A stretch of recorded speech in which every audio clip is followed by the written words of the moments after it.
off with, I have got two questions from Sky Sports News. You only had 3 weeks together as a team pre-season, and that included a period of isolation. Is it a case that the players need to understand the way each other play and gel? Likewise, like whenever you are putting a team together, it's always important that you do get a chance to gel on the pitch. You get your methods, you get your philosophy, you get your ideas, get them across as quick as you can. And look, it is. I mean, all teams have maybe struggled in isolation. All teams have maybe struggled in terms of training preparations, but we've struggled probably more than most because of the lateness of getting together as the team, the lateness of getting the squad together, and the isolation as well. I mean, that's obviously played a part with us. Add that to the fact is that we travel a long way, each day to training. And look, we want to try and get lots and lots of hours onto the training pitch. But when you've got to travel the distances that we've got to go to games and also to training sessions, then we need to try and look after the players as well. The players' welfare is massively important. The players' mentality is huge, especially in the modern game. So we need to look after them. So we can't really do what we want to in terms of preparation, getting as much hours on the training pitch. But saying that, when we do put the shifts in the training pitch, the lads have been fantastic. They've been really, really good. The environment that we've created has been good. The lads enjoy the training sessions. They enjoy the setup and the camaraderie that we have. So we're not looking for excuses here. We are given reasons why why we haven't got the results. And it's certainly not excuses. We're not blaming anyone. It's not a blame game. It is all about us, what we can do as a team. We'll get it right. We know that. We are a really a work in progress. We're getting there. We're getting there. The second question is also from Sky Sports News. Are you still actively looking to recruit a striker, and do you have targets in mind? We've got lots of players that we can not bring in terms of, oh, look, yeah, we want him. I think we've got to be sensible. I think we have an idea of who we can and can't bring in, but look, we have to be realistic. Players have got to want to come here. When we tell players they've got to come over and they've got to quarantine 2 weeks before we do anything, it's a tall ask. And obviously we have got a few phone calls out. We've got a few persons working at bringing other individuals in. Look, it's not just a striker. We have got lots and lots of things that we can discuss. But look, instead of giving teams away and obviously players away, we are as a team, working and trying to be the very best we can. And if it means bringing in someone who's right for the club, then of course we're going to be interested. The third question is the lack of an established foreign striker up front hurting the plans of the team? This is from Sportskeeda. I don't think so. Look, we haven't scored. We know that. And look, it's not me having to go at any sort of individual players. We are playing okay as a team. The scoreline suggests that, we have been, battered in both games, but we haven't. We've been in the games. We're not a million miles away from where we need to be. And look, just because you bring a foreign striker in doesn't mean that you're going to win games.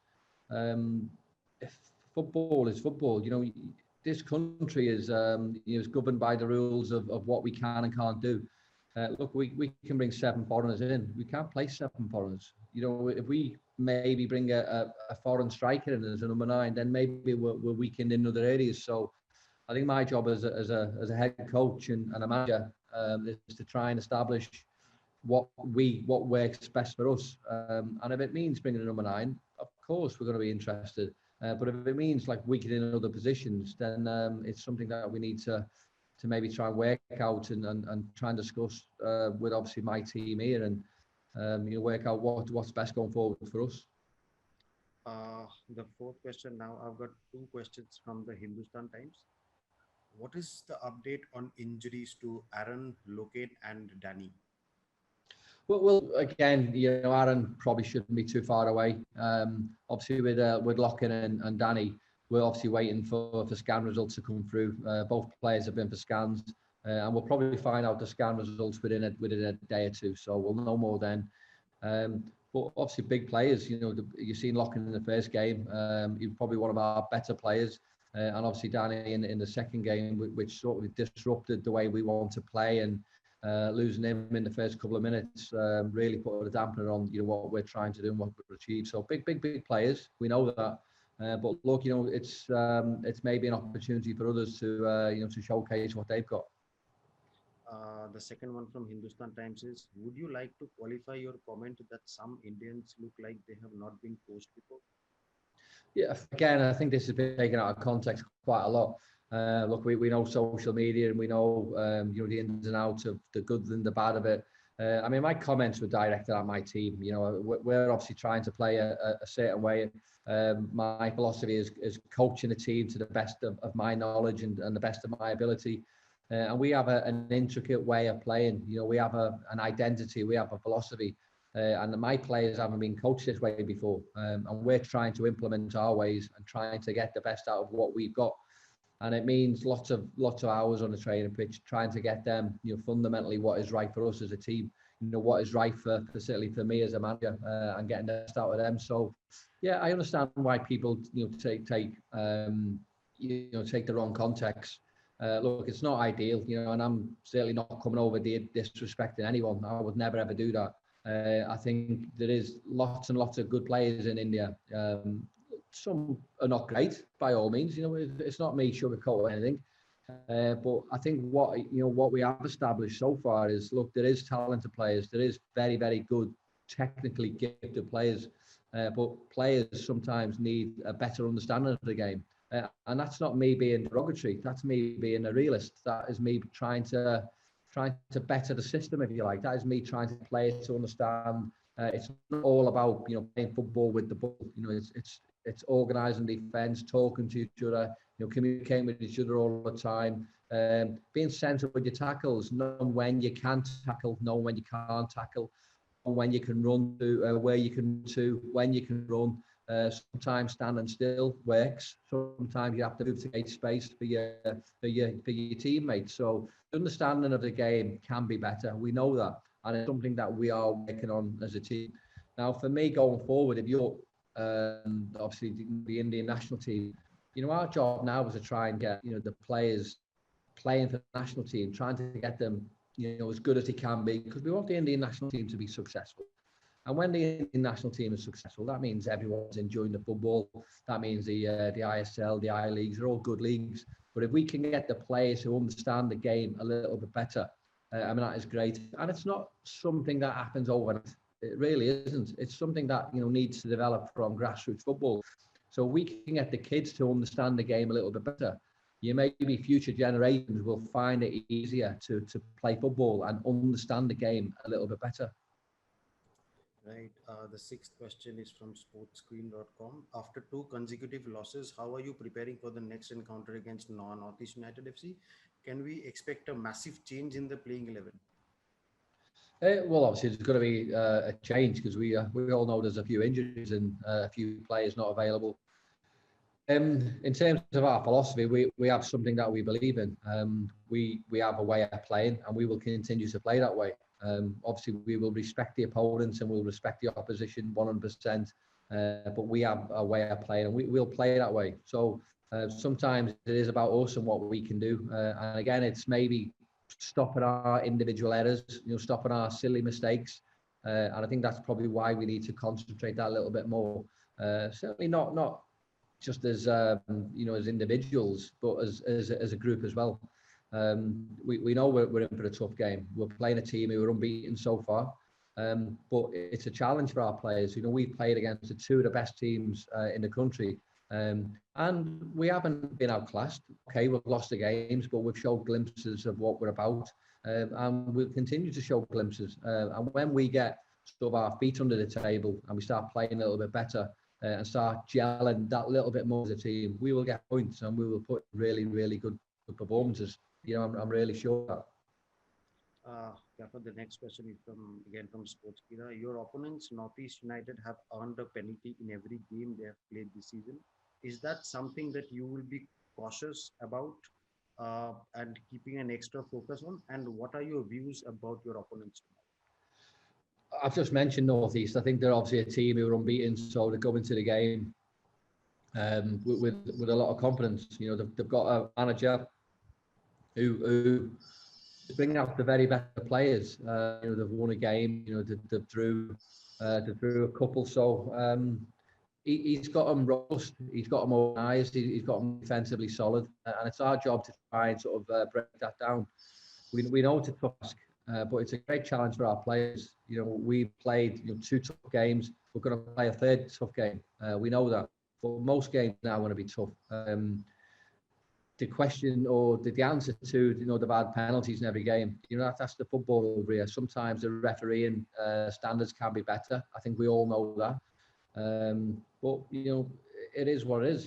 Football is played, and this is why we need to get the players who understand the game a little bit more, about being sensible, going in for tackle, only winning the ball when it's 31. Maybe you contain forwards, or maybe you hold people until other people are in and around instead of diving in. So we as a team can't afford to dive in, because obviously the team can win penalties. Not just North East, but it's any team. Any team can win penalties. So I think you have to be clever, and you have to be sensible in your approach to how to defend balls into the box and runs and challenges in that area. How capable are our players to handle the situation at this moment? This is from ABP. What's the question, Deb? Sorry. The question is, how capable are our players to handle the situation at the moment? Obviously, we have not had the greatest start, and this question is from ABP, Gaffer. Well, I disagree with. I mean, everything is governed by results here in this country, and we know results are everything. In terms of the greatest start, we haven't had the greatest start in terms of the results for us, but we're actually not playing that bad. I think if you to sort of sit and analyse our performances, we've been in every game. So, I mean, for example, the second game against Mumbai, I mean, we had a great chance to go 1-0 ahead. So, it's not all bad. We are putting in good performances. We probably need to be a little bit more consistent, and probably concentration levels need to be a little bit longer than what we're getting at the minute. But look, as far as I'm concerned, we have played 2 very, very good teams, and we haven't been outclassed. So we've got something to aim for. We know we can compete, but it's going out there and showing everyone that we are not a bad side, and that is the aim. We can do that, and we're confident we can do that. The second last question is from Ajkal newspaper. How difficult will it be to organize the defense in the absence of Danny Fox? I mean, he has obviously picked up an injury. Yeah, well, look, Danny's a great player. He comes over here with a tremendous record. We all know what type of player he is. But this is why you have squads. You have squads, and players can come in, and maybe that player can stand up and be counted. And there's a chance for the players to sort of come in and be that man and show everyone what they've got. So yeah, it's not ideal in terms of losing your captain, losing one of your better players. But look, it happens in football. But you have to adapt. You have to accept it. You have to move on, and there's no good crying over it. We've got a game to win, and we'll be going out to try and win that game. With whatever 11 we put out on the pitch, we've all got to show that consistency, show that confidence of doing what's right for the shirt. This club is huge, and players have to earn that right to get that shirt on, and when you do get that shirt on, then you've got to give it everything for that badge. Now, whoever comes in for Danny Fox I'm sure will give 100% for that red and gold shirt. The final question, Gaffer, how do you assess the foreign players' performance? This is from Ray Sports. Look, I mean, a lot is said with performances of foreign lads, and look, we know we are behind everyone in terms of preparation. We know that. And once our players get up to speed, I think that we've signed the best foreign players in this country. I think they really are. I mean, Matty Steinman, for example, has been absolutely excellent in the games. Obviously, Pilks and Jacks, who are playing, okay, they're not the levels they want to be just yet. But look, we're happy with them. We're happy as a staff, we're happy as a squad, and we're happy as a team with them, because I think they are playing okay. But they come over here with a reputation, and when you get to the levels that they played at, and they're not at that reputation just yet, but they'll get there. And look, we're happy with them. And it's a matter of time before they start gelling and performing and the way they want to. I think we're happy with the way they're playing. But they have good examples themselves. They want to play better, and I love that. The fact is that they know they can play better, and they're doing everything they can. They're working hard on the training pitch. They're right behind everyone. They mix with all the Indian players here, and we all have each other's backs. So we play well as a team. We don't play well as a team. We win as a team, we lose as a team. But what we are a team, and we are all together. So if anyone's having a bad time, we're all having a bad time. But what we've got to do is we've got to make sure we all stick together, and we will do that.